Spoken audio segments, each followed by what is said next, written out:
नमस्कार, आप देख रहे हैं डेली 24 भारत। आपके साथ मैं हूं विदुषी मिश्रा। आइए शुरू करते हैं आज की बड़ी खबरों से।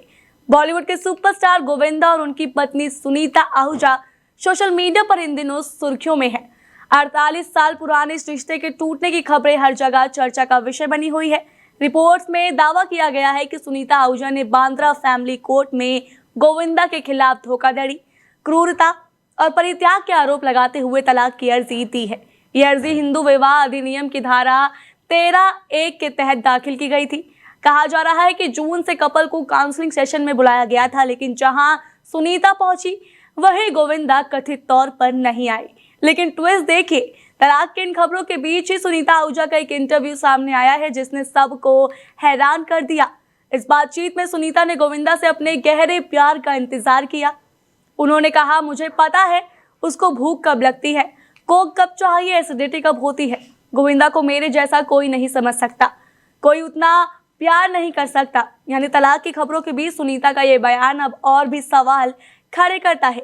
क्या सच में ये रिश्ता टूटने की कगार पे है या फिर ये सिर्फ अफवाह है और गोविंदा सुनीता का रिश्ता पहले की तरह मजबूत है। सुनीता ने ना तो यहाँ तक कह दिया कि उन्हें आज भी 90s वाला गोविंदा सबसे ज्यादा पसंद है और इंटरव्यू में अपनी एंगेजमेंट रिंग फ्लॉन्ट करती भी नजर आई। अब सबसे बड़ा सवाल, क्या गोविंदा और सुनीता का रिश्ता वाकई टूट रहा है या फिर ये कपल एक बार फिर हर मुश्किल को पार कर 38 साल पुराने इस बंधन को और मजबूत कर देगा। फिलहाल गोविंदा की तरफ से कोई आधिकारिक बयान नहीं आया है, लेकिन दर्शकों की नजरें अब इसी पर टिकी है कि बॉलीवुड का ये सुपरहिट कपल आगे क्या फैसला लेता है। सुबह सुबह बिहार की राजधानी पटना से एक दिल दहला देने वाली खबर सामने आई है। पटना जिले के दनियावा में शनिवार की सुबह एक भीषण सड़क हादसा हुआ जिसमें 8 लोगों की मौके पर मौत हो गई, जबकि 6 लोग गंभीर रूप से घायल हैं। रिपोर्ट के मुताबिक ये सभी लोग नालंदा जिले के हिलसा थाना क्षेत्र के रेडी मलमा गांव में रहने वाले थे और फतुआ में गंगा स्नान करने जा रहे थे। सभी लोग एक ही ऑटो में सवार थे। तभी अचानक अल्ट्राटेक फैक्ट्री के पास एक तेज रफ्तार ट्रक ने ऑटो को टक्कर मार दी। टक्कर इतनी भीषण थी कि ऑटो के परखच्चे उड़ गए। हादसे में 7 लोगों की मौके पर ही मौत हो गई और एक ने अस्पताल में दम तोड़ दिया। मृतकों में 7 महिलाएं और 1 पुरुष शामिल है। दुर्घटना के बाद ट्रक चालक मौके से फरार हो गया। स्थानीय लोगों ने तुरंत पुलिस को सूचना दी। पुलिस और राहत टीम ने मौके पर पहुंचकर घायलों को अस्पताल भेजा, जहां उनकी गंभीर हालत को देखते हुए उन्हें पटना रेफर किया गया। फिलहाल सभी घायलों का इलाज पटना में चल रहा है। पुलिस ने मामला दर्ज कर फरार ट्रक चालक की तलाश शुरू कर दी है। एक ही गांव के 8 लोगों की मौत से इलाके में मातम पसरा हुआ है। गांव में हर तरफ चीख पुकार और आंसुओं का सन्नाटा है। सोशल मीडिया पर इन दिनों एक दावा तेजी से वायरल हो रहा है कि भारत में टिकटॉक फिर से अनब्लॉक कर दिया गया है, लेकिन हकीकत क्या है? केंद्र की मोदी सरकार ने साफ कर दिया है कि टिकटॉक को लेकर ऐसा कोई आदेश जारी नहीं किया गया है। यानी टिकटॉक के वापस लौटने की खबरें झूठी और भ्रामक है। दरअसल कुछ लोगों ने दावा किया था कि डेस्कटॉप ब्राउजर पर टिकटॉक एक्सेस हो रहा है, लेकिन सरकार ने इसे सिरे से खारिज कर दिया। आपको याद दिला दें, जून 2020 में पूर्वी लद्दाख की गलवान घाटी में भारतीय और चीनी सैनिकों के बीच झड़प के बाद सरकार ने चीन से जुड़े लगभग 59 ऐप्स को बैन किया था। इन्हीं ऐप्स में टिकटॉक भी शामिल था। केंद्र सरकार ने तब ये फैसला डेटा प्राइवेसी और नेशनल सिक्योरिटी रिस्क को देखते हुए लिया था। तब से लेकर अब तक टिकटॉक भारत के सबसे बड़े मार्केट में से एक में से बंद है। साफ है, टिकटॉक की वापसी को लेकर जो अफवाह फैलाई जा रही है वो पूरी तरह से गलत है। फिलहाल भारत में टिकटॉक पर बैन जारी है और सरकार की ओर से अनब्लॉक करने का कोई आदेश अभी तक नहीं दिया गया है। बड़ी खबर संयुक्त राष्ट्र से आई है। 22 अगस्त 2025 को संयुक्त राष्ट्र ने आधिकारिक तौर पर गाजा में अकाल की घोषणा कर दी है। ये पश्चिम एशिया का पहला अकाल है। संयुक्त राष्ट्र की रिपोर्ट के मुताबिक इस वक्त गाजा पट्टी में करीब 5 लाख लोग विनाशकारी भूख का सामना कर रहे हैं। यूएन सहायता प्रमुख टॉम फ्लेचर ने कहा है कि इस अकाल को रोका जा सकता था, लेकिन इजराइल द्वारा लगाए गए व्यवस्थित अवरोध के कारण भोजन और सहायता गाजा तक नहीं पहुंच सकी।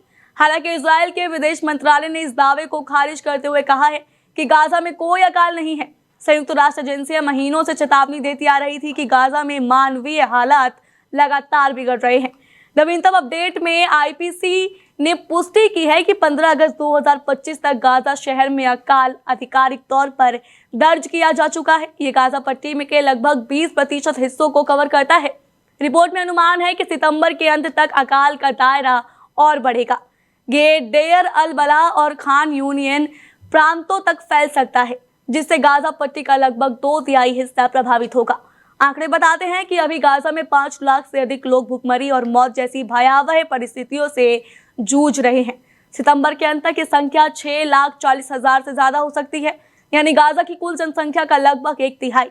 यूएन की रिपोर्ट के मुताबिक यह हालात इजराइल हमास युद्ध की तीव्रता, बड़े पैमाने पर विस्थापन और खाद्यान्न व दवाइयों की आपूर्ति पर कड़े प्रतिबंधों की वजह से बने हैं। मार्च 2025 की शुरुआत में इजराइल ने गाजा में सहायता सामग्री के प्रवेश पर पूरी तरह से रोक लगा दी थी। मई के अंत में सीमित राहत आपूर्ति की अनुमति दी गई थी, लेकिन भोजन, दवा और ईंधन की भारी कमी बनी रही। साफ है, गाजा में हालात लगातार बदतर हो रहे हैं। अब सवाल यह है कि क्या अंतर्राष्ट्रीय दबाव के बावजूद जरूरी मदद समय पर पहुंच पाएगी या नहीं।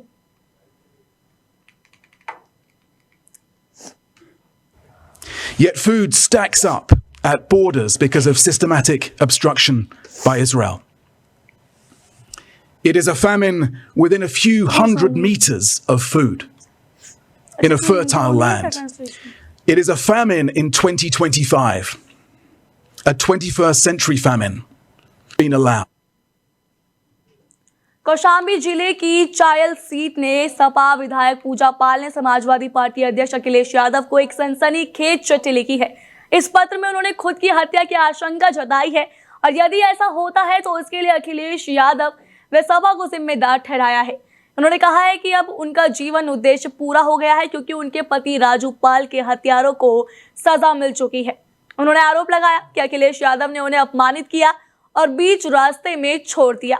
इससे पार्टी के अपराधी समर्थकों का मनोबल बढ़ा है और जिस तरह उनके पति की हत्या हुई थी उसी तरह उनकी भी हत्या हो सकती है। उन्होंने मांग की है कि अगर उनकी मृत्यु होती है तो सपा और अखिलेश को दोषी माना जाए। आपको बता दें, पूजा पाल के पति राजू पाल की 2005 में अतीक अहमद के गुर्गों ने हत्या कर दी थी। पूजा ने न्याय के लिए लंबी लड़ाई लड़ी। 2022 में वो सपा से विधायक बनी, लेकिन अब पार्टी से खुलकर नाराजगी जता रही है। ये पत्र उत्तर प्रदेश की राजनीति में बड़ा भूचाल ला सकता है। एशिया कप 2025 के लिए घोषित भारतीय टीम को लेकर विवाद तेज हो गया है। कई क्रिकेट प्रेमियों और विशेषज्ञों ने सिलेक्शन पर सवाल उठाए। प्रमुख खिलाड़ियों जैसे श्रेयस अय्यर, मोहम्मद सिराज, वाशिंगटन सुंदर, यशस्वी जायसवाल और रियान पराग को नजरअंदाज किया गया, जिससे चयन प्रक्रिया पर संदेह खड़ा हो गया है।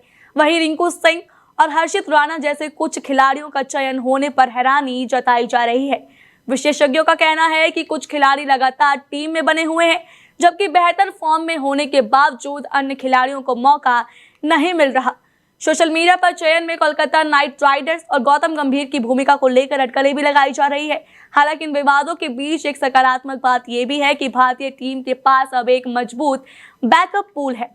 टीम इंडिया के पास अब कई विकल्प हैं जो भविष्य में T20 टीम को मजबूती दे सकते हैं। टीम 9 सितंबर से शुरू हो रहे एशिया कप के लिए तैयार हो रही है। ये टूर्नामेंट भारत की तैयारी और टीम कॉम्बिनेशन के लिहाज से अहम साबित हो सकता है, खासकर आगामी T20 वर्ल्ड कप को देखते हुए।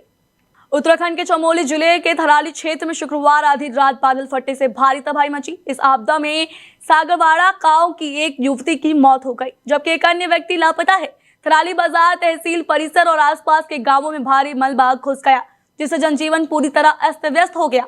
बादल फटने से थराली, ग्वालदम और थराली सागवाड़ा मार्ग बंद हो गए हैं, जिससे आवाजाही पूरी तरह ठप हो गई।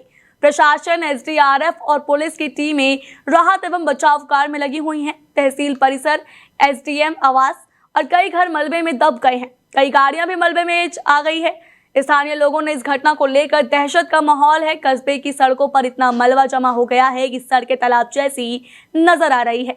चेपड़ो बाजार में दुकानों को नुकसान पहुंचा है। प्रशासन ने मलबा हटाने और प्रभावित लोगों की मदद के लिए हेल्पलाइन नंबर जारी किए हैं। चमोली जिला प्रशासन ने लोगों से अपील की है कि वो पहाड़ी इलाकों से दूर रहे और किसी भी आपात स्थिति में तुरंत मदद मांगे।